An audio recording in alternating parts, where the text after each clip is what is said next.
Prim was thrilled to have her back, but I kept watching, waiting for her to disappear on us again. I didn't trust her, and some small gnarled place inside me hated her for her weakness, for her neglect, for the months she had put us through.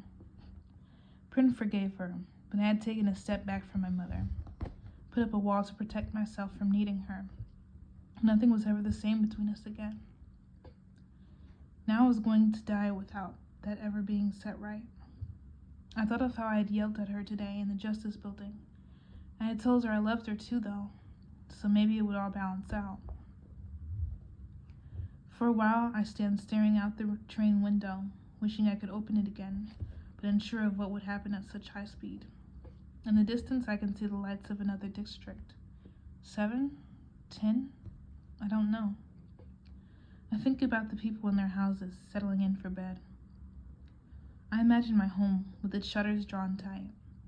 What are they doing now, my mother and Prim? Were they able to eat supper? The fish stew and strawberries? Or did it lie untouched on their plates? Did they watch the recap of the day's events on the battered old TV that sits on the table against the wall? Surely there were more tears.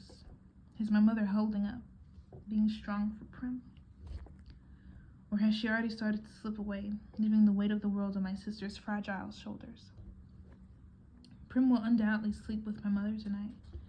The thought of that scruffy old buttercup posting himself on the bed to watch over Prim comforts me. If she cries, he will nose his way into her arms and curl up there until she calms down and falls asleep. I'm so glad I didn't drown him. Imagining my home makes me ache with loneliness. This day has been endless. Could Gail and I have been eating blackberries only this morning? It seems like a lifetime ago, like a long dream that deteriorated into nightmare. Maybe if I go to sleep, I will wake up back in District 12 where I belong. Probably the drawers hold any number of nightgowns, but I just strip off my shirt and pants and climb into bed in my underwear. The sheets are made of soft, silky fabric. A thick, fluffy comforter gives immediate warmth. If I'm going to cry, now is the time to do it. By morning, I'll be able to wash the damage done by the tears from my face. But no tears come. I'm too tired or too numb to cry. The only thing I feel is the desire to be somewhere else. So I let the train rock me into oblivion. Gray light is leaking through the curtains when the wrapping rouses me. I hear every trinket's voice calling me to rise. Up, up, up! It's going to be a big, big, big day! I try and imagine for a moment what it must be like inside the woman's head. What thoughts fill her waking hours? What dreams come to her at night? I have no idea. I put the green outfit back on since it's not really dirty, just slightly crumpled from spending the night on the floor. My fingers trace the circle around the little gold mockingjay, and I think of the woods, and my father, and of my mother and Prim waking up, having to get on with things. I slept in the elaborate braided hair my mother did for the reaping, and it doesn't look too bad, so I just leave it up. It doesn't matter. We can't be far from the capital now, and once we reach the city, my stylist will dictate my look for the opening ceremonies tonight anyway. I just hope I get one who doesn't think nudity is the last word in fashion. As I enter the dining car, Effie Trinket brushes by me with a cup of black coffee. She's muttering obscenities under her breath. Hamish, his face puffy and red from the previous day's indulgences, is chuckling. Peter holds a roll and looks somewhat embarrassed. Sit down, says Hamish, waving me over. The moment I slide into my chair, I'm served an enormous platter of food. Eggs, ham, piles of fried potatoes. A tureen of fruit sits in ice to keep it chilled. The basket of rolls they set before me would keep my family going for a week. There's an elegant glass of orange juice. At least I think it's orange juice. I've only even tasted an orange once, at the New Year's when my father brought one as a special treat. A cup of coffee. My mother adores coffee. which we could almost never afford, but it only tastes bitter and thin to me. A rich brown cup of something I've never seen. They call it hot chocolate, says Peter. It's good. I take a sip of the hot, sweet, creamy liquid and shudder runs through me. Even though the rest of the meal beckons, I ignore it until I've drained my cup. Then I stuff down every mouthful I can hold, which is a substantial amount, being careful to not overdo it on the richest stuff. One time, my mother told me that I always eat like I'll never see food again. And I said, I won't unless I bring it home. That shut her up. When my stomach feels like it's about to split open, I lean back and take in my breakfast companions. Peter is still eating, breaking off bits of roll and dipping them in hot chocolate. Hamish hasn't paid much attention to his platter, but he's knocking back a glass of red juice that he keeps thinning with the clear liquid from a bottle. Judging by the fumes, it's some kind of spirit. I don't know Hamish, but I've seen him often enough in the Hob, tossing handfuls of money on the counter of the woman who sells white liquor. He'll be incoherent by the time we reach the capital. I realize I detest Hamish. No wonder the District 12 tributes never stand at a chance. It isn't just that we've been underfed and lack training. Some of our tributes have still been strong enough to make a go of it. But we rarely get sponsors, and he's a big part of the reason why. The rich people who back tributes, either because they're betting on them or simply for the bragging rights of picking a winner, expect someone classier than Hamish to deal with. So you're supposed to give us advice? I say to Hamish. Here's some advice. Stay alive, says Hamish, and then bursts out laughing. I exchange a look with Peter before I remember I'm having nothing more to do with him. I'm surprised to see the hardness in his eyes. He generally seems so mild. That's very funny, says Peter. Suddenly he lashes out at the glass in Hamish's hand. It shatters to the floor, sending the blood-red liquid running toward the back of the train.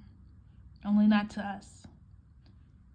Hamish considers this a moment, then punches Peter in the jaw, knocking him from his chair. When he turns back to reach for the spirits, I drive my knife into the table between his hand and the bottle, barely missing his fingers. I brace myself to deflect his hit, but it doesn't come. Instead, he sits back and squints at us. Well, what's this? Says Hamish. Did I actually get a pair of fighters this year? Peter rises from the floor and scoops up a handful of ice from under the fruit tureen. He starts to rise it in the red mark on his jaw. No, says Hamish, stopping him. Let the bruise show. The audience will think you've mixed it up with another tribute before you've even made it to the arena. That's against the rules, says Peter. Only if they catch you. Our bruise will say you fought. You weren't caught, even better, says Hamish. He turns to me. Can you hit anything with that knife besides the table? The bow and arrow is my weapon, but I spend a fair amount of time throwing knives as well. Sometimes, if I've wounded an animal with an arrow, it's better to get a knife into it, too, before I approach it. I realize that if I want Hamish's attention, this is my moment to make an impression. I yank the knife out of the table, get a grip on the blade, and then throw it into the wall across the room. I was actually just hoping to get a good solid stick, but it lodges in the seam between two panels, making me look a lot better than I am. Stand over here, both of you, says Hamish, nodding to the middle of the room. We obey, and he circles us, prodding us like animals at times, checking our muscles, examining our faces. Where you're not entirely hopeless, seem fit, and once the silence get hold of you, you'll be attractive enough. Peter and I don't question him. The Hunger Games aren't a beauty contest, but the best-looking tributes always seem to pull more sponsors. All right, I'll make a deal with you. You don't interfere with my drinking, and I'll stay sober enough to help you, says Hamish. But you have to do exactly what I say. It's not much of a deal, but still a giant step forward from 10 minutes ago, when we had no guide at all. Fine, says Peter. So help us, I say. When we get to the arena, what's the best strategy at the cornucopia for someone? One thing at a time. In a few moments, we'll be pulling into the station. You'll be put in the hands of your stylist. You're not going to like what they do to you. But no matter what it is, don't resist, says Hamish. But, I begin. No buts. Don't resist, says Hamish. He takes the bottle of spirits from the table and leaves the car. As the door swings shut behind him, the car goes dark. There are still a few lights inside, but outside it's as if night has fallen again. I realize we must be in the tunnel that runs up through the mountains into the capital. The mountains form a natural barrier between the capital and the eastern districts. It is almost impossible to enter from the east, except through the tunnels. This geographical advantage was a major factor in the districts losing the war that led to my being a tribute today. Since the rebels had to scale the mountains, they were easy targets for the capital's air forces. Peter Malark and I stand in silence as the train speeds along. The tunnel goes on, and I think of the tons of rock separating me from the sky, and my chest tightens. I hate being encased in stone this way. It reminds me of the mines and my father, trapped, unable to reach sunlight, buried forever in the darkness. The train finally begins to slow, and suddenly bright lights flood the compartment. We can't help it. Both Peter and I run to the window to see what we've only seen on television. The capital, the ruling city of Panem. The cameras haven't lied about its grandeur. If anything, they have not quite captured the magnificence of the glistening buildings and the rainbow of hues that tower over the air. The shiny cars that roll down the wide paved streets. The oddly dressed people with bizarre hair and painted faces who have never missed a meal. All the colors seem artificial. The pink's too deep, the green's too bright. The yellow's painful to the eyes, like the flat round discs of hard candy we can never afford to buy at the tiny street shop in District 12. The people begin to point at us eagerly as they recognize the tribute train rolling into the city. I step away from the window, sickened by their excitement, knowing they can't wait to watch us die. But Peter holds his ground, actually waving and smiling at the gawking crowd. He only stops when the train pulls into the station, blocking us from their view. He sees me staring at him and shrugs. Who knows, he says. One of them may be rich. I have misjudged him. I think of the action since the reaping began. The friendly squeeze of my hand, his father showing up with the cookies and promising to feed Prim.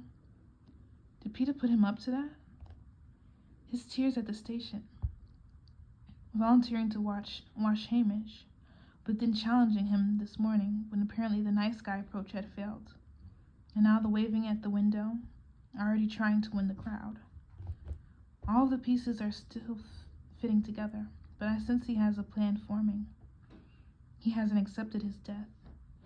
He's already fighting hard to stay alive, which also means that kind Peter Malark, the boy who gave me the bread, is fighting hard to kill me.